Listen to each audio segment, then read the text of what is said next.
Y'all, ladies and gentlemen, there is nobody else on this podcast. I do believe that there are people who are listening right now who actually own a t-shirt emblazed with the words present, because y'all are fighting for the position for president of this woman's fan club.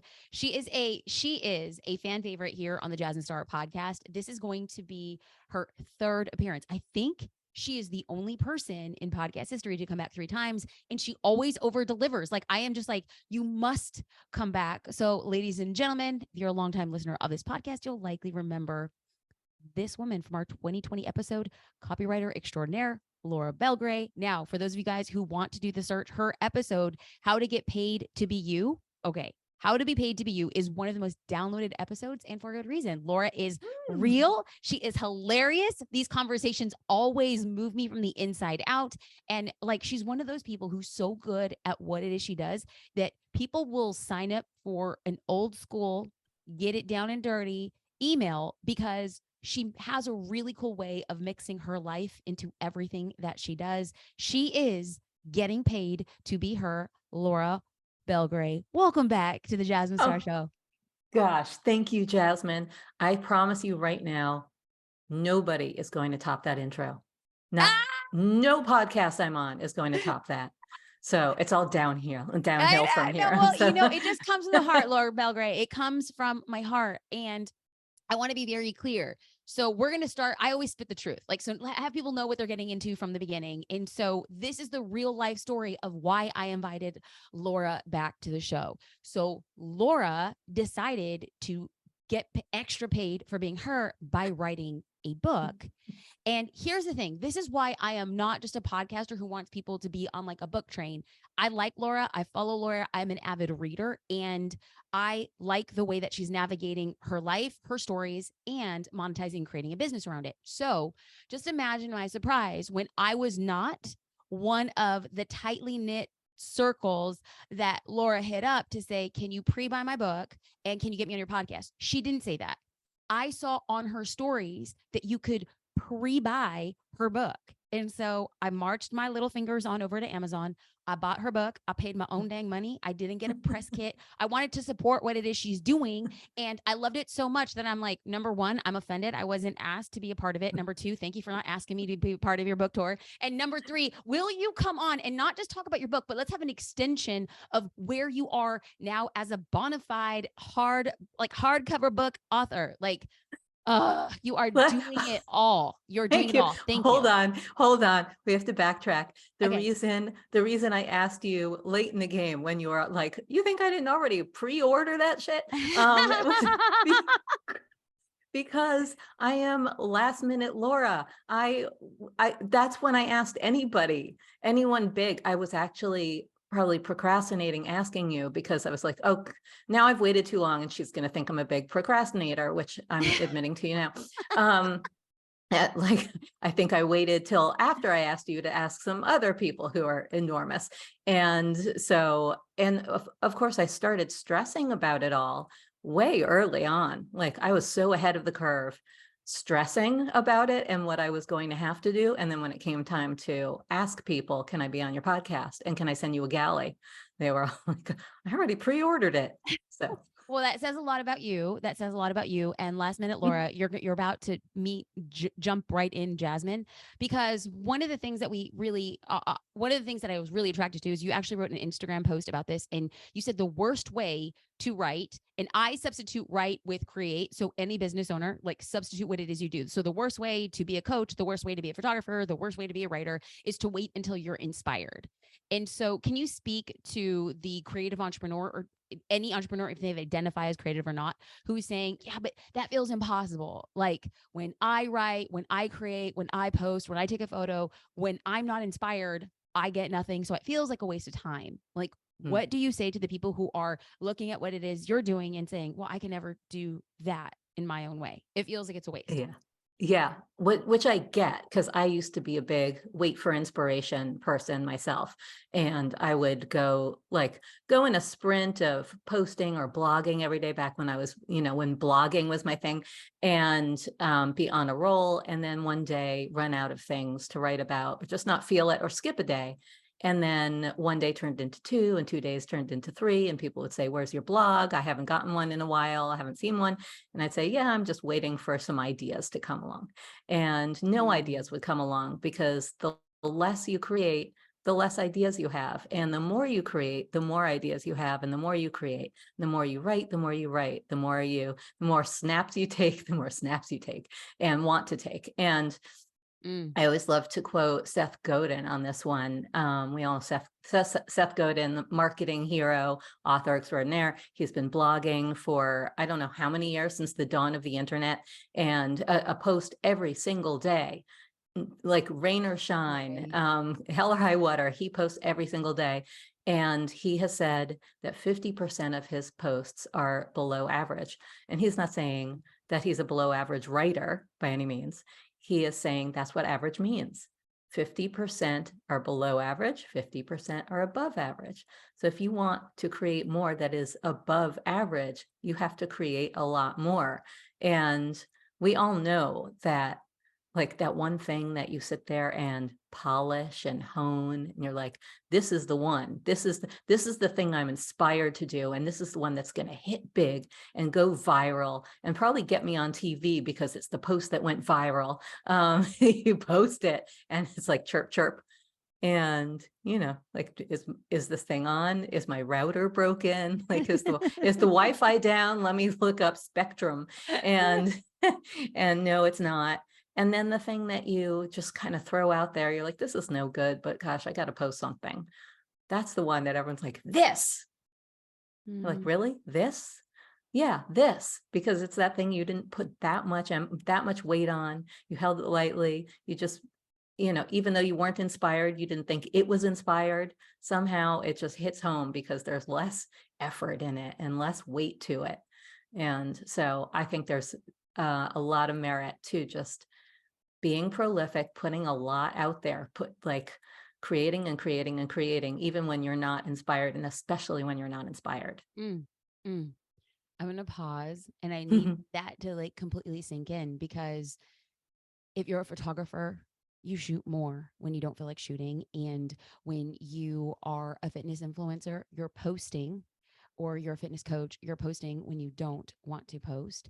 And when you are a DJ, you're mixing when you don't want to mix. And when you're a baker, it's not your piece de resistance that's going to be a 15-layer cake that's going to make you go viral. It's going to be those homespun cookies that you used to make at your grandma's kitchen table that really resonates with people. And so the more we do, the more we get creative. And so anybody who's listening, that's the main takeaway. Obviously, Laura and I come from the same school of thought that more is more, but it's not for the sake of doing things that we don't want to do. We do it as a sacrifice so that when inspiration hits, we know how to apply ourselves. And so for those of you who aren't going to do the due diligence, we will link back to other show notes in our show notes to Laura's other episodes. But I want to just give a little bit of context. Laura has written and writes for some of the biggest names in the industry. She's also written for NBC and Bravo and HBO. Like, these are the type of clients that she's working with. And I really want to go back and tie this into how Laura is getting paid to be her, and how she talks and educates other people to get paid for being them. Now, when we talk about creating to create, when we don't feel like creating, can we get practical? Like, can you give us an example or a story? Like, how does this look for you? Do you sit down? Do you set a timer? Or are you just like, I'm just going to write however I can? Like, give us like a framework so somebody's like, I think I can do that. Yeah, I have had times when I'm so resistant to sitting down and writing something, or writing what I have to write. Maybe I'm on a deadline. I pitch something to a publication, and so I owe it to them. Most of the stuff that I do is like, it's on me. If I don't have to post anything, it's just on me. But when I have a deadline and I'm just so resistant and I don't know how to start it, or anything like that, I'll do the Pomodoro. Like, there's one that's free online. It's called the marinara timer. It's a free version of the Pomodoro method. And I will use that. And I close all the windows on my laptop, all the socials. I have used an app called Freedom, which I haven't used in a long time, but that can be helpful. It doesn't let you open anything that you've put in there. Which I need very much, because I don't even know I'm doing it when I type eye into the browser that like Instagram is going to pop up. I don't even know I'm doing it, and then it's there. So and put the phone in another room. Yeah, so that's a great way of doing it. Sitting down with a timer, say, I'm going to write for 20 minutes. You can it can be 30 minutes. I wouldn't say an hour. I think that's probably too long. And then if you hit an hour and or you've hit 50 minutes and the timer goes off and you want to keep creating, you can keep creating, but make it easy for yourself. Don't make it so that you can't hit that mark. And I think that that's a great way to do it. I also use 750words.com, which is that's my journaling app of choice. I can't handwrite anything anymore. My hand doesn't work. So I can barely sign my name. So I use 750words.com and I just free write into that. That's how I start most of my mornings. And I try to do it every day. Sometimes I don't, but it has a word count at the bottom that keeps going, and it turns green when you hit 750 words. And that's when you're done with your words for the day. And that just gets the synapses firing and makes you realize, oh, I do have things to write. I do have things to say today. I didn't think I did. Even if it's just your thoughts from, the same repeating thoughts that you have over and over and over, which I've spent many days doing, like, I can't write this book. I can't write this book. I can't write this book. I'm going to miss my deadline. Same thoughts over and over. Or it might be what I had for dinner last night, but that just gets things rolling and makes me realize I've got plenty to say, even just about the steak that I ordered that came well done instead of medium rare. So I want to tap here for a second, because when I look back at the peaks and valleys of my career and like kind of like pushing up after a pivot, during a pivot and pre-pivot, one of the things that I would always go back to would be content. I've been banging the same drum for over 14 years, but where I feel like maybe I have detoured at different points of my career. And at the time of this recording, I am so distinctly hardcore going back to that. It is framing everything with a story. And as humans, we're so story driven, but as entrepreneurs, what we want to be is business driven. So either it's conscious or subconscious that we're leading with the thing that we feel the most insecure about. Like the story about my steak. I mean, I'm a vegetarian, so like the story about my tofu is really boring, but it's actually the thing that's really connective. So on that note, the practicalities of talking and sharing your stories, like you shared one story and it was an email a little bit from last year.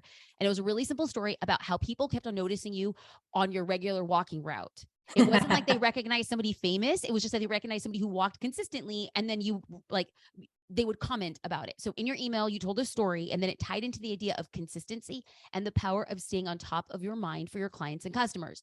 How do you do this? Do you just sit down and this story comes to you? I know. So what happens is you're like, oh, I can write about my steak. And people are like, great, she writes about her steak. And then here I am telling you, like, dude, this story of you walking in your neighborhood has stayed with me almost a year. Maybe it's been a year. And I'm thinking to myself, okay, how are you bridging things you do daily to what you write about in business? And so I'm listening at this. I'm coming at this from the context of not just a writer. So people who are listening, it would be like a life coach. This would be a videographer. This would be a baker. And they think to themselves, okay, my story in the carpool line at school is really boring. This is what I tell myself. I'm like, I am an astounding boring person. So how are you getting the steak you ordered for dinner, the route you take?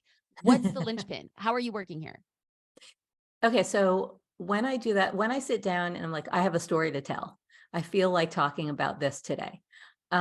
Usually I write it and try to come to a conclusion, some sort of a segue, some sort of a takeaway or point, or maybe it's something I'm selling by the time I finish writing it. Like sometimes it doesn't happen. Sometimes I'm like, what is the point of this story? Like I write it for the fun of it and try to make it entertaining and pull them in. And then I have to come up with, what is the takeaway here? And I had to do this when I was writing my book. And it was way harder writing my book because I had all these stories I wanted to tell. And on their own, I thought they were good enough to tell. Like I've been telling them, I've been dining out on this story of like a foursome with a world-renowned filmmaker for, 30 years since it happened, and a failed foursome. But as I had to grapple with, what is the point of this? What is my editor said, what are you trying to say here? What is the point of view? What is the perspective?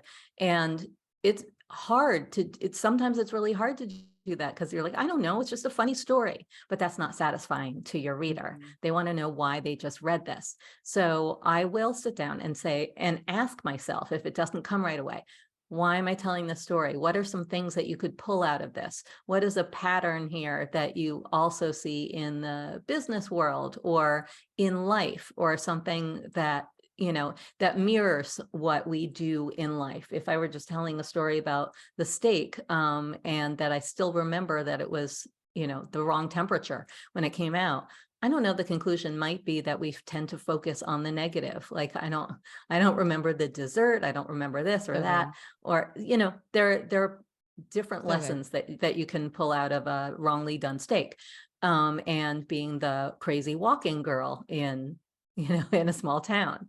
So I'll do it that way. Sometimes if I'm promoting something like a course, I will think, I'll do it the reverse way. I'll think, what are some stories that demonstrate the power of, if I'm promoting, say, Inbox Hero, what are some stories that demonstrate the power of showing up in somebody's inbox over and over and being top of mind? And then I might say, oh, like when I'm walking around town and everybody knows who I am because they've seen me day in, day out, like doing strange laps up and down the street. Okay, so I'm going to repeat back what I think I heard and correct me.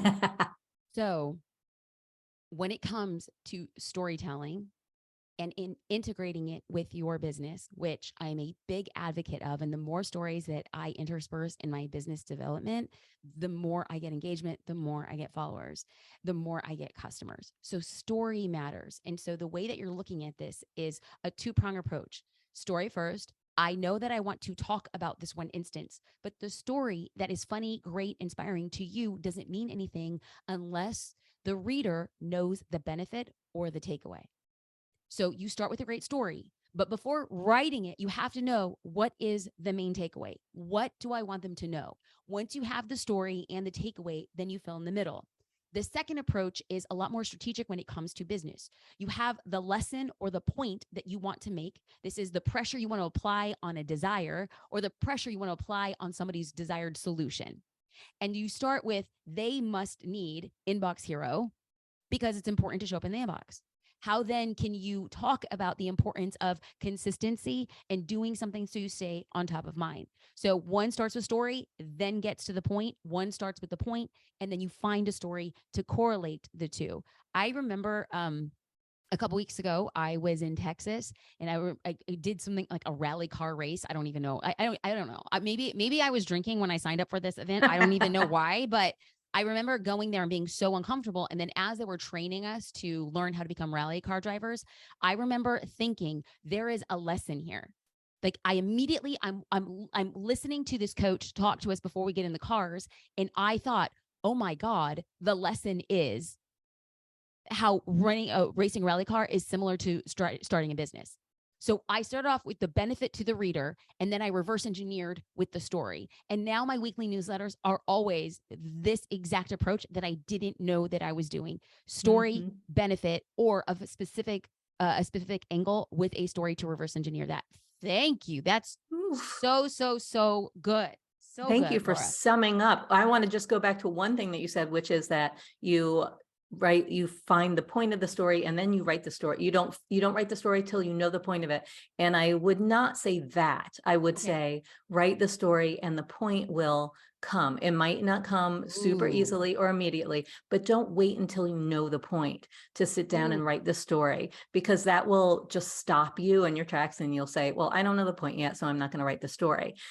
Sometimes remember that writing a story or telling a story gets the ideas firing in your head, and you might discover it on the page or as you're telling it. And so don't stop yourself because you don't know the point yet.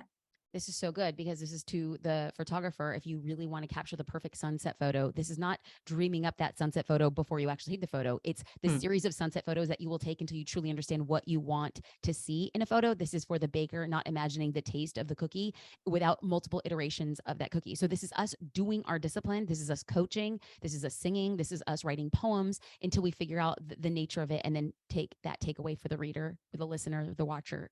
Amazing. Okay. So this is going to be, so I am always like, as a law school dropout, I'm always looking for where are the holes, where are people going to doubt or have questions. And so this is going to come from somebody who's listening, but the yes, but. So in an Instagram post, you admitted that the best part of a vacation is coming up with all the TV shows that you want to catch up with, you want to watch. And like, people are like, wow, that's amazing. And you talk about being yourself and talking about those things. What about like the doctor, the lawyer who thinks that showcasing too many of their personal stories or personal life makes them appear less professional when they show off too much of their personal? Yes. Right. I get it. They want to be taken seriously. Yes. I mean, one thing that I might not show about my personality, if I were, say, a doctor, is that I don't know what I'm doing half the time. or that I fake my expertise. I might not admit things like that. But if you are maybe a mess and maybe even have trouble following your own advice, I think that is fine to admit, showing that you're human. And saying like, ever notice that a lot of like doctors who, tell you to stop smoking, then, go out and come back in with cigarettes on their breath. Like, yeah, we're a bunch of hypocrites. I mean, I think it's fine to say things like that, as long as you are not discrediting yourself as an expert who knows how, like in whatever profession it is. Don't reveal something that specifically discredits you. But if you think that it reveals too much of your humanity, I think that you're wrong. And that's a great thing to do. And people will be more attracted to you. They will feel like attracted to you in a business sense, compelled to work with you, and they'll feel like they know you. We all know that we buy from or work with people we know, like, and trust. And the more you reveal about yourself and the more human you are and real you are, in that public facing way, the more people who don't know you will feel like they do know you and they like you and they trust you because you're being real. And it also gives them permission to be more of themselves. And I think that's a huge gift to give to people. I listened to an author who I love, who I think is so brilliant. Her name is Sam Irby. And in fact, I went to see her last night for her new book. And I listened to her on the podcast. I think it was Glennon Doyle's podcast, talking about how she just can't with the news. Like, she doesn't know anything that's going on in the world. And that's a big thing to admit to a really like aware, woke, activist audience. And I loved her for it. She was just like, oh, I don't know anything. I'm ignorant. I just watch trash TV and cannot keep up with what's going on for the life of me. I can't remember where she got her news from, like some Instagram feed that was all Bravo based or something. So, which is where I get my news too these days. So I think you're giving someone the gift of relief. Like, oh, it's okay to be myself and it's okay to be real. And I don't have to be buttoned up and present this fake facade of perfection to get people to take me seriously. I think perfection doesn't create connection. Perfection doesn't create connection. Was there any part of your book where you were kind of like on the fence about, should I put this story in? Do you feel like it revealed too much? Or I put a lot in there. As you know, if you've even peeked at the table of contents, and I did not worry about my audience or like anyone in my audience reading it or outside my audience reading it. I didn't worry about people saying like, oh, I wouldn't do business with her. I would never go, take a course from her at all. I just worried about my mom reading it. And actually the dedication says, Mom, maybe skip chapter 9. And Dad, if you're up there, you too. Okay, so for you are very okay with that. But for somebody who's just like, well, I don't want to shock my audience. Like I'm afraid of shocking. How did they get a little bit closer to where you are? Yeah, I mean, you don't have to. You don't have to Mm. go as far as I did. I get off on TMI. I'm a TMI queen. And and most people who are listening to this are probably considering writing some sort of prescriptive expert book, right? Rather than a memoir. I mean, this is a memoir and essays. It's a very personal book. And it's not a self-help book. It's not a how-to. It's more of a how not to, though I think a lot of people who've our early readers have said that it helped them feel more of themselves or have permission to be who they are and take their time, feel less behind. But you don't, it is a very personal book, intentionally so. You don't have to go that far. I think you want to include parts of your life. You want to tell personal stories in there and make them super specific, make the details specific so that it's uniquely your story, not just some vague, story that everybody tells that feels cliche. Like your specific details will bring it to life and feel personal and revealing in a way that doesn't reveal too much. That Mm, doesn't, you don't have to, pull back the curtain on all the dirty, messy stuff. But some of it we like to see messy. That's what makes it yes, compelling. We like to see the absolutely. things that you are afraid to reveal. So I encourage you to reveal those, but you don't have to talk about your sex life. You don't have to talk about, any parts of your body. You don't have Mhm. to talk about any of, your most shameful stories, the time you shoplifted, if it has nothing to do with what you're writing about. But do show us the real you. Yes, like I believe that 1,000% and through me, like through my bones. Now, for somebody who's listening and they may not be on the path of being an author and they really aren't like all that skilled with even writing, for somebody who says, like, Laura, I want to just start doing micro practices, sending either a short newsletter or a short blog post or even a short social post. Do you have like one or two tips that you could say, hey, this will help you find your voice? Like, we're not talking about an overshare. We're actually talking to the person right now who's like, I feel like I want to do more of me online. How do I find my voice? Yeah. I think that, it's funny. I'm thinking about like newsletters versus say a caption on Instagram or social. People tend to have two different voices in those. And so if we're talking newsletter, I'd say beware of getting into businessy voice and like putting on your writer hat. For some reason, people seem to be more natural on social, like in an Instagram caption, and speak in there and write in their actual voice, the way they talk. So whatever gets you to write the way you talk, the way you would talk to a friend, that's how you start to find your voice when you're writing. And then to give it personality, to make it uniquely yours, to give it voice. It's not about what is my voice. I think a great place to start is writing down, I'll always come back to this, the details, the specific Mm. details. And I'm thinking right now of an example I saw in from Kate Northrup, who she was writing about how she used to have problems with money. She was actually like promoting a money course that she was offering, and she talked about how um she used to have this alpha shelving system, that they sell at the Container Store, Yeah, yeah, yeah. as her desk drawer. And so the desk drawer was a wire mesh basket from Alpha. And so she could see through it. She could see the stack of bills and envelopes in there that were unopened and untouched. And it would just grow and get more and more crammed. And she would just look at it every day and think of, all the bills that she was avoiding and was terrified to look at. And I thought the detail of the wire mesh Alpha basket was perfect and made Agreed. us and put us right there. So painting a picture using those concrete details. What did you see? What did you smell? What did it feel like? If you handed what you were writing, the story that you're writing, to a director, would they know how to direct the scene? If you handed it to an illustrator, would they know what to draw? And that's Mm. where your voice will come out. Okay, let's play this flash fire. You Okay. get this steak to your table and you realize it's been overcooked.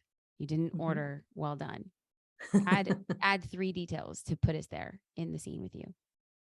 I it comes down, I am starving. My stomach is grumbling. I've been actually skipping the bread because I was so excited for my steak. And I cut right into the middle because I know that's going to be like the rarest part and the part that I'm looking forward to. And I see that it is not pink. It's not red. It shouldn't be red. It's not pink. It's just gray and almost a little crumbly. And I take a bite, and sure enough, it is well done. And um, I chew it and swallow it, but I think about spitting it into my napkin, and I don't.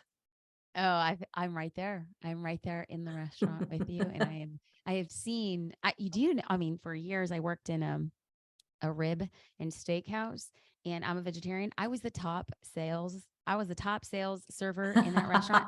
So I know meat. I am a vegetarian who knows meat. So when you described this well done steak that was crumbly and you cut into the Mhm. center and it wasn't pink but all gray, I was like, oh, my vegetarian heart broke for you. Okay. So at this point in the conversation, I'm going to get a little selfish, and I'm happy that this is conversation serving other people as they figure out how to find their voice.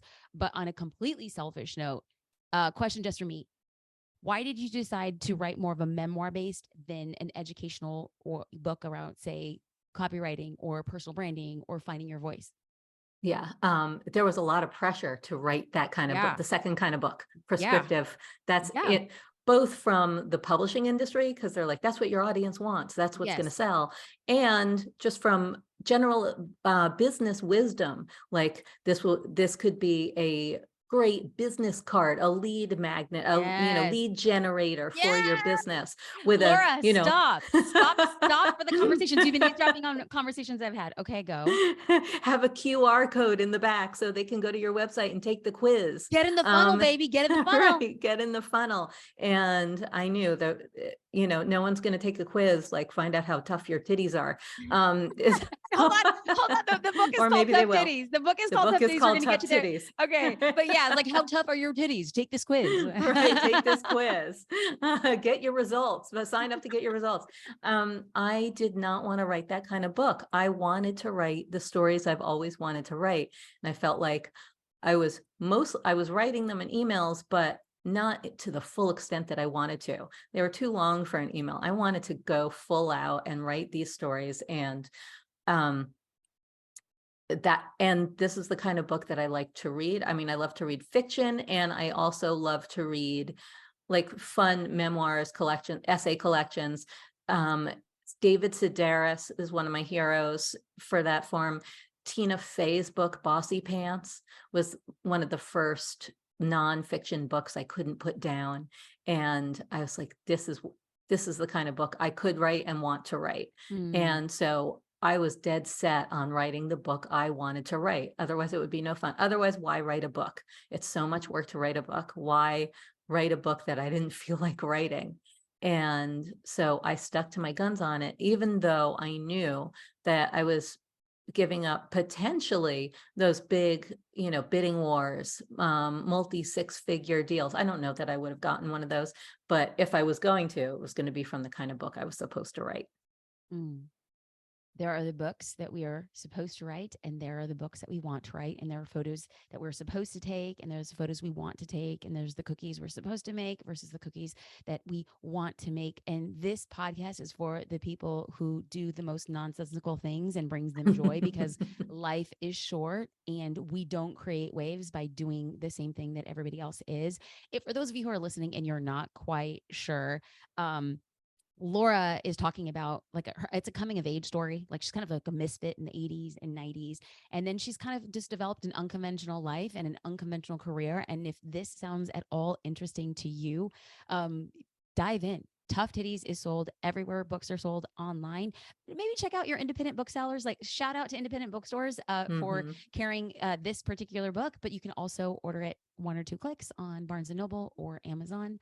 I have to tell you though, one of the reasons why I was so drawn to the book was because I too loved Bossy Pants by Tina Fey. I read and have read every David Sedaris book. Huh. My husband, I mean, bless his heart, bought me tickets to a show from David Sedaris like more than a decade ago at Claremont Colleges. And I sat with my book clutched to my chest. Like I was clutching my book like I was clutching pearls. I was like, this man is going to sign my book. I was the first in line to get my book signed, and my husband took a photo of it. And so, for those people who are daring enough and open enough to share their stories, we love reading them because there is somebody out in the world who's saying things that we would never dare say ourselves. So, thank you for being brave. Thank you for writing this memoir. Thank you for teaching us along the way to find power in our stories and our voice. Laura, where can people go to learn more, not just about you, but now as a bona fide hardcover author, as well as your courses, as well as your emails? Like, tell us the goods. Thank you for asking. Please come to talkingshrimp.com, spelled just like it sounds. That is my digital home, and you'll find it all there. And then also I am at Laura Belgray on Instagram. Used to be at Talking Shrimp NYC, and I changed the handle recently because I felt like as an author, I should be known for my name. Hey, Laura that's Belgray. right. That's right. Yeah, yeah. Laura, So those places. Thank you. thank you. Talkingship.com, at Laura Belgray on Instagram. And to those of you who continue to find bravery, find your voice, and share your story, we are rooting for you. Like always, if you loved this episode and love Laura, be sure to screenshot wherever you're listening to and give a shout out to Laura and or myself so that we can just be there with you. Thank you 1,000 times over for listening to the Jasmine Star Show. Thank you, Laura. Thank you, Jasmine.